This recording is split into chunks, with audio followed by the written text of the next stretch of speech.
Good morning student. Electrician second year और second semester के छात्रों के लिए इलेक्ट्रॉनिक्स का आज ये सेकेंड वीडियो लेक्चर है।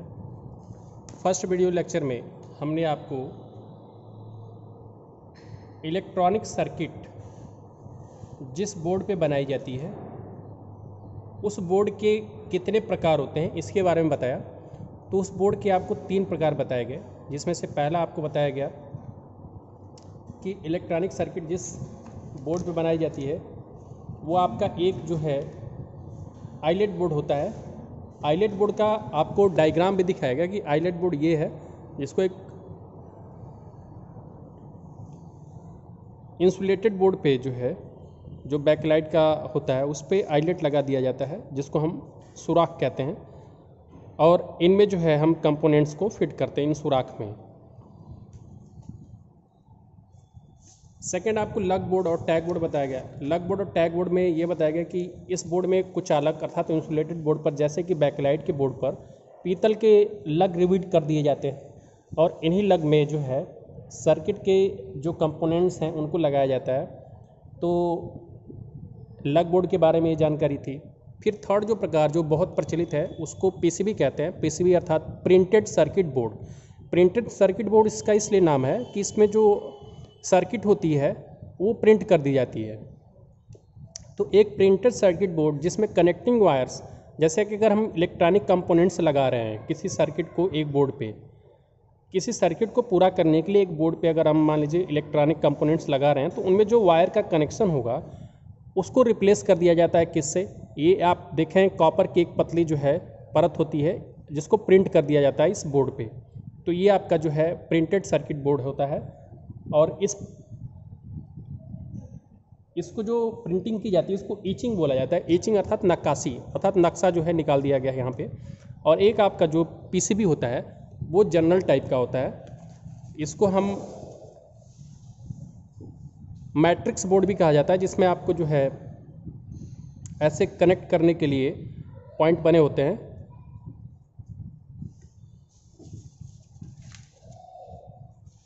फिर इसके बाद हमने देखा था कि इलेक्ट्रॉनिक कंपोनेंट्स को कैसे जो है हम फिक्स करते हैं और उनको कैसे सुरक्षित किया जा सकता है। तो इसके लिए आपको 4 चरण बताए गए थे कि पहला इलेक्ट्रॉनिक कंपोनेंट्स के लीड और सरफेस जहाँ पे जोड़ना है के लिए सोल्डरिंग करने के लिए तैयार होना। पहला ये था कि जहाँ पे आपको इलेक्ट्रॉनिक कंपोनेंट्स जिस बोर्ड पे लगाना है तो जिस सरफेस पे लगाना है उस पर सोल्डरिंग करने के लिए और तैयार रहना है। सेकंड बताया गया कि कंपोनेंट लीड्स को शेप अर्थात उसको आकार देना। तीसरा बताया गया सोल्डरिंग से पहले अधिक लंबाई को ट्रिम कर लेना अर्थात उसको काट करके निकाल देना। और फिर चौथा बताया गया था जोड़ने का क्रम और सोल्डरिंग।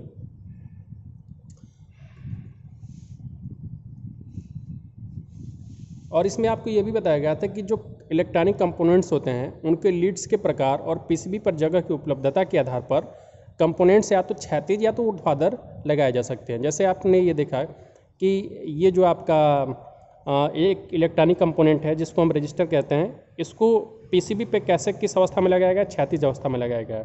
जबकि इसी रजिस्टर को यहाँ पे पीसीबी में वर्टिकल अवस्था में लगाया गया है। तो ये जगह की पीसीबी पे जगह की उपलब्धता और इनके जो है लीड्स के प्रकार के आधार पर इनको लगाया जाता है। यहाँ पे आप देखिए कैपेसिटर एक लगाया गया है पीसीबी पे क्षैतिज अवस्था में, जबकि इसी कैपेसिटर को पीसीबी पे वर्टिकल स्टेज में भी लगाया गया है। तो ये किस फैक्टर पे डिपेंड करता है? तो आपको बताया गया कि ये जो है जो लीड्स हैं उनकी लीड्स के प्रकार पे और जो है पीसीबी पे साइज की मतलब पीसीबी पे कितना स्पेस है इसके आधार पे डिपेंड करता है।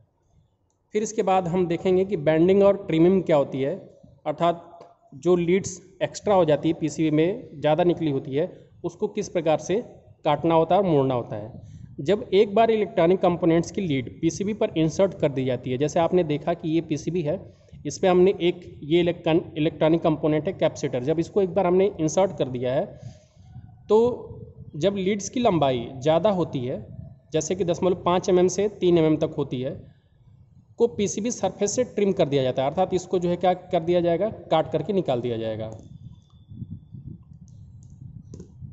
और इसको साइड प्लायर के द्वारा जो है काट कर निकाल दिया जाता है। यहाँ पे जो एक्स्ट्रा लंबाई थी लीड्स की, इलेक्ट्रॉनिक कंपोनेंट की लीड की जो पीसीबी पे एक्स्ट्रा लंबाई वाला था, उसको काट करके आप देख रहे हैं कि साइड प्लायर के द्वारा इसको काट कर निकाला जा रहा है। और ये कितना लंबा था, 3 से 5 mm लंबाई तक होना चाहिए।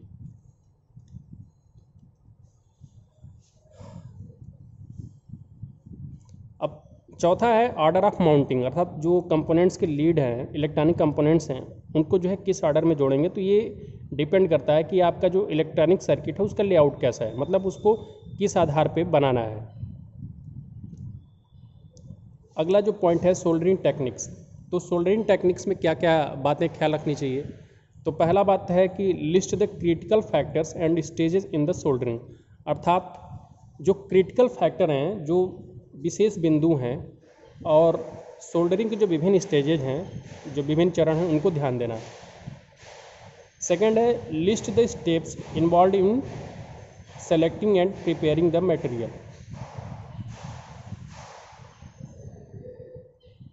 जो भी स्टेप्स आपको जो है मटेरियल को लेने में बनाना है, उसकी एक लिस्ट बनानी होती है। फिर तीसरा list the different shape of tip and inspection of the soldering iron. इसमें आपको ये कहा जा रहा है कि जो सोल्डरिंग आयरन की जो टिप होती है उसकी जो है लिस्ट देख लीजिए। फिर जो है state the function of soldering iron stand and inspection of soldering iron. चौथा है कि state the techniques of soldering electronic components and effect of residual flux, कि इलेक्ट्रॉनिक कंपोनेंट्स को जो है सोल्डर करने का कौन कौन सा टेक्निक है उसको ध्यान में रखिए।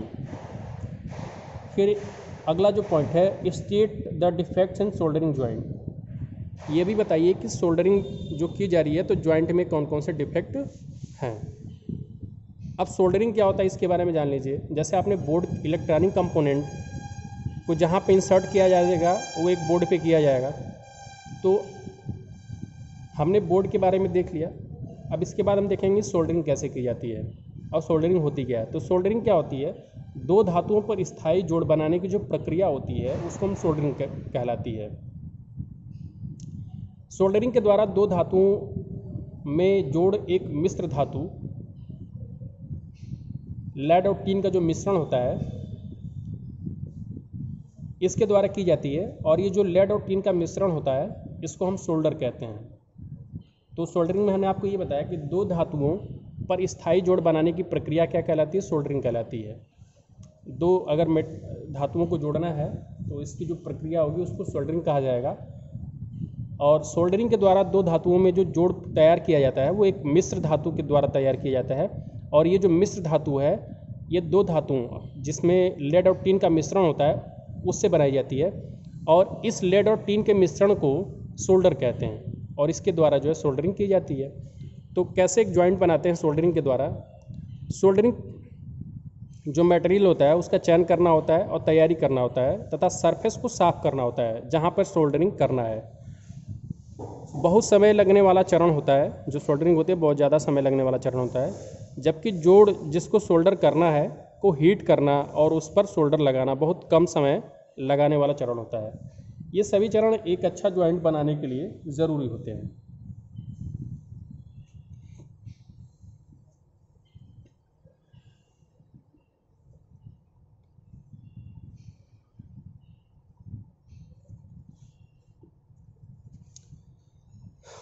नेक्स्ट हमारा जो है कि critical factor during soldering.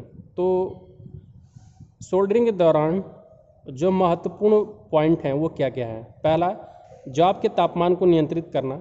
Job का मतलब ये हो गया कि जिस कंपोनेंट को हम जोड़ रहे हैं उसी के तापमान को नियंत्रित करना।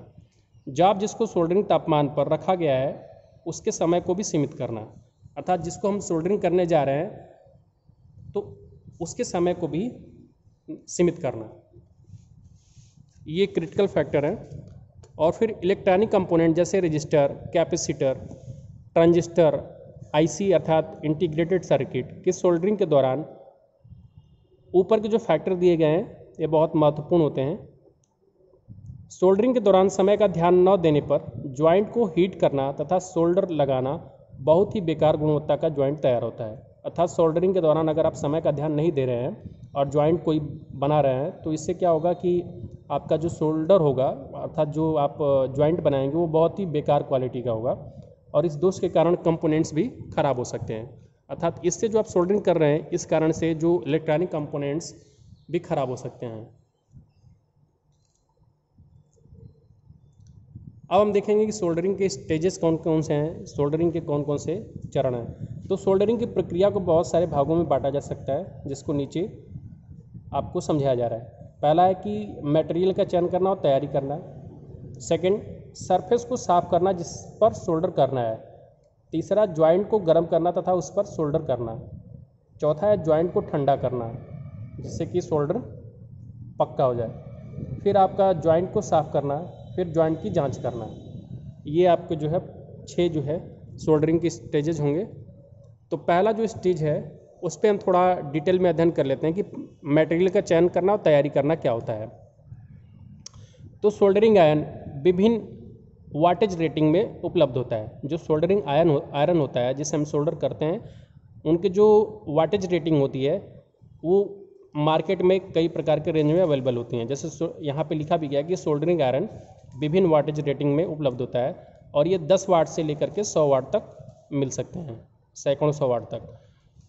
सोल्डरिंग आयरन का वाटेज रेटिंग यह बताता है कि यह कितनी हीट उत्पन्न कर सकता है। जैसे वाट का मतलब ही होता है कि पावर, और पावर क्या होती है, एनर्जी होती है, और हीट भी क्या है, एनर्जी है। तो सोल्डरिंग आयरन का जो वाटेज रेटिंग है यह बताता है कि यह कितनी हीट उत्पन्न कर सकता है। थंब के नियमानुसार जॉब की भौतिक डायमेंशन जितनी ज़्यादा होगी तो उस जॉब के लिए ज़्यादा वाटेज रेटिंग का सोल्डरिंग आयरन की आवश्यकता होती है। अब यहाँ पे एक महत्वपूर्ण बात ये आपको समझनी है कि जो भी जॉब है या जो भी कंपोनेंट्स हैं उसकी भौतिक डायमेंशन जितनी ज़्यादा होगी उस जॉब के लिए ज़्यादा वाटेज रेटिंग का सोल्डरिंग आयरन की आवश्यकता होगी। अब कुछ चयनित वाटेज रेटिंग की जो सोल्डरिंग आयरन है उन पे जो है एक नज़र देख लेते हैं। पहला है कि कम तापमान पर भी जो इलेक्ट्रॉनिक कंपोनेंट्स सेंसिटिव होते हैं जैसे कि रजिस्टर, जैसे कि लग बोर्ड या जैसे कि टग बोर्ड के लिए 25 वाट से 60 वाट तक का सोल्डरिंग आयरन का चयन करें। अर्थात ऐसे कंपोनेंट जो बहुत ही कम तापमान पर भी सेंसिटिव होते हैं अर्थात संवेदनशील होते हैं उनके लिए, जैसे कि रजिस्टर, लग बोर्ड या टैग बोर्ड पर के लिए 25 वाट से 60 वाट तक का जो है सोल्डरिंग आयरन का चयन करें। पीसीबी पर सोल्डरिंग आयरन के लिए 10 वाट से 25 वाट तक का जो सोल्डरिंग आयरन का चयन करें। यहाँ पे आपको ध्यान देने वाली बात यह है कि अगर आप जो सर्किट बोर्ड है अगर वो लग बोर्ड है तो उसमें जो सोल्डरिंग आयरन है इस्तेमाल होगा वो 25 वाट से 60 वाट तक का होगा, जबकि अगर पीसीबी पे आपको सोल्डरिंग करना है तो 10 वाट से 25 वाट तक का सोल्डरिंग आयरन इस्तेमाल होगा।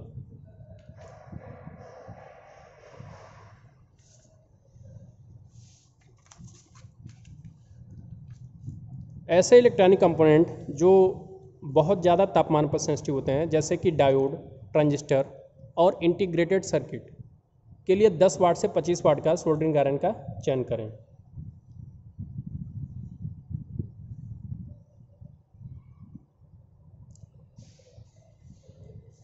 तो ये आपको ये बता दिया गया कि जो आपको सोल्डरिंग आयरन का इस्तेमाल करना है वो मटेरियल पे डिपेंड करता है कि कितने वाट रेटिंग का आपको सोल्डरिंग आयरन का चयन करना होगा। तो जैसे आपको बताया गया कि जैसे रजिस्टर हो गया, जैसे लग बोर्ड हो गया, जैसे टैग बोर्ड हो गया, तो उस पर जो आपका सोल्डरिंग आयरन इस्तेमाल होगा वो 25 वाट से 60 वाट तक का इस्तेमाल होगा। लेकिन जब पीसीबी पे जो है सोल्डर करना होगा तो वहाँ पे 10 वाट से 25 वाट का सोल्डरिंग आयरन का इस्तेमाल होगा। लेकिन ऐसे इलेक्ट्रॉनिक कंपोनेंट जो उच्च तापमान पर सेंसिटिव होते हैं जैसे डायोड, ट्रांजिस्टर और इंटीग्रेटेड सर्किट इत्यादि के लिए 10 वाट से 25 वाट का सोल्डरिंग आयरन का इस्तेमाल होगा। अब अगला है कि selection of soldering iron tip, अर्थात जो सोल्डरिंग आयरन की टिप होती है उसका चयन कैसे करना है। तो यह सुनिश्चित करने के लिए कि जॉइंट को आवश्यक तापमान तक गर्म किया गया है। सोल्डरिंग के टिप का क्षेत्रफल जॉइंट के क्षेत्रफल के लगभग बराबर होना चाहिए। सोल्डरिंग का टिप जो है पर्याप्त मात्रा में लंबा होना चाहिए जिससे कि टिप आसानी से जॉइंट तक पहुंच सके।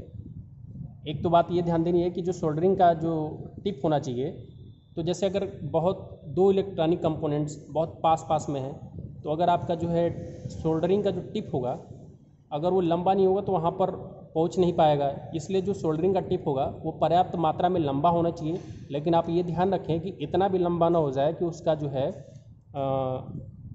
अगला पॉइंट ये है कि सोल्डरिंग आयरन का टिप ज़रूरत से ज़्यादा लंबा भी नहीं होना चाहिए, क्योंकि अगर ऐसा होता है तो टिप का फेस का तापमान कम रहेगा, क्योंकि कंडक्शन के द्वारा संवहन के द्वारा वहाँ तक हीट पहुँचने में समय लगेगा या उसका तापमान भी कम रहेगा। तो दो बातें जो है सोल्डरिंग आयरन के जो टिप है चैन में, दो बातें ध्यान देनी होगी कि सोल्डरिंग आयरन की जो टिप है वो पर्याप्त मात्रा में लंबा होना चाहिए, और दूसरी बात ये भी है कि बहुत ज़्यादा लंबा भी ना हो, कि ऐसा ना हो कि जो सोल्डरिंग का टिप है वहाँ तक जो है उसका तापमान ही कम रहे।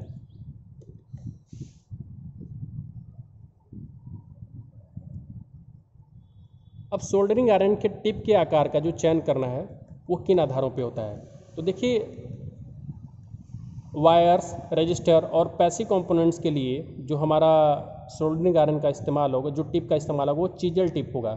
चीजल टिप की बनावट कैसी होगी? छैनी जैसी होगी, जैसे आप यहाँ पे देख सकते हैं फिगर में। फिर जितने भी लघु छोटे छोटे इलेक्ट्रॉनिक कंपोनेंट होंगे जैसे कि आईसी हो गया, लग बोर्ड हो गया, पीसीबी हो गया, उसके लिए हमें किस प्रकार का जो है सोल्डरिंग आयरन का टिप लेना चाहिए? बीबेल टिप का। और ये आप देख रहे हैं कि यहाँ पे उसका बीबेल टिप का बनाया गया, जैसे कि एक तिरछा कट किया गया किसी सिलेंडर को ऊपर से, अर्थात जो टिप होगा अगर कोई सिलिंड्रिकल टिप है तो उसको तिरछा जो है कट कर दिया गया है, तो वो बीबेल टिप कहलाएगा। और फिर इंटीग्रेटेड सर्किट के लिए जो हमारा टिप होना चाहिए वो किस आकार का होना चाहिए? कोनिकल टिप, जैसे शंकु के आकार का होना चाहिए।